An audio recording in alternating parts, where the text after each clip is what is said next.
দর্শক, আজকের ভিডিওতে আমি আপনাদেরকে এমন একটা অবাক করা রাস্তা দেখাবো যে রাস্তার সৌন্দর্য দেখলে অনেকটা অবাক হয়ে যাবেন। কারণ এই রাস্তাটি খাড়া পাহাড়ের উপর দিকে চলে গেছে, এমন একটা পদ্ধতিতে এই রাস্তাটাকে নির্মাণ করা হয়েছে। খাড়া একটা পাহাড় মানে মাটি বা সমুদ্রপৃষ্ঠ থেকে অনেক উঁচুতে পাহাড়ের ওপরে এই রাস্তাটা নির্মাণ করা হয়েছে।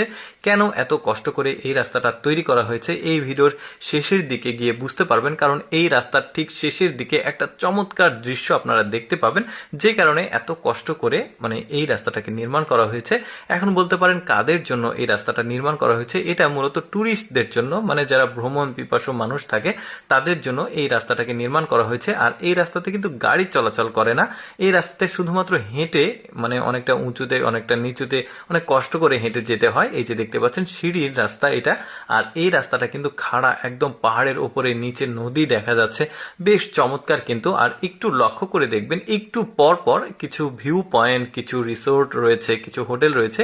আর এই রাস্তাটার নাম হচ্ছে উশান 3 জর্জেস ড্রাগন রিজ, অর্থাৎ এটা হচ্ছে মানে চায়নাতে অবস্থিত উশান 3 জর্জেস ড্রাগন রিজ। ইন্টারনেটে খোঁজ করে দেখতে পারেন। এই রাস্তাটা বেশ চমৎকার কিন্তু, একদমই সমুদ্রপৃষ্ঠ বা মাটি থেকে অনেক উঁচুতে। এই যে দেখতে পাচ্ছেন একটু পরপর রেস্ট নেওয়ার জায়গা আছে, মানে কোনো ট্যুরিস্ট যদি এই রাস্তাতে হাঁটে তাহলে তো অনেকটা ক্লান্ত হয়ে যাবে, যেহেতু উঁচু নিচু অনেক কষ্ট করে হাঁটতে হয়। তো তখন এই যে কিছু কিছু রিসোর্ট রয়েছে, কিছু কিছু ভিউ পয়েন্ট রয়েছে, এখানে বসে রেস্ট নিতে পারবে, কেউ রাত্রি যাপন করলে এখানে থাকতে পারবে। বেশ চমৎকার। আর আধুনিক ম্যাক্সিমাম সুযোগ সুবিধাগুলো এখানে কিন্তু দেওয়া হয়েছে, সেটা একটু পরে গিয়ে আপনারা বুঝতে পারবেন। কারণ এখানে ইলেকট্রিসিটি, ইন্টারনেট সবকিছুর ব্যবস্থা আছে।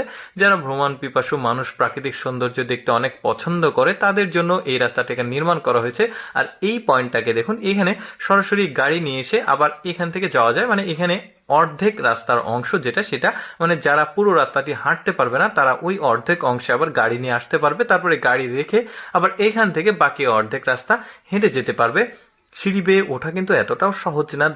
যারা দুর্গম পাহাড়ি রাস্তাতে হাঁটা চলাফেরার অভ্যাস আছে তারা কিন্তু জানে এই ধরনের পাহাড়ি রাস্তায় কতটা কষ্ট হয়। এই যে দেখতে পাচ্ছেন বিভিন্ন ধরনের স্ট্রাকচার এখানে নির্মাণ করা হয়েছে, যাতে ট্যুরিস্টদের মানে মনোযোগ আকর্ষণ করা যায়, ট্যুরিস্টদেরকে বিভিন্ন সুযোগ সুবিধা দেওয়া যায়। এই যে দেখতে পাচ্ছেন কারেন্টের যে পোলটা সেটা দেখা গেল। ওই যে সামনে কিছু হোটেল রিসোর্ট রয়েছে, এখানে কিন্তু অনেকে রাত্রি যাপন করে এখানকার সৌন্দর্য দেখার জন্য। অনেকটা রাস্তা কিন্তু শেষ হয়ে আসছে।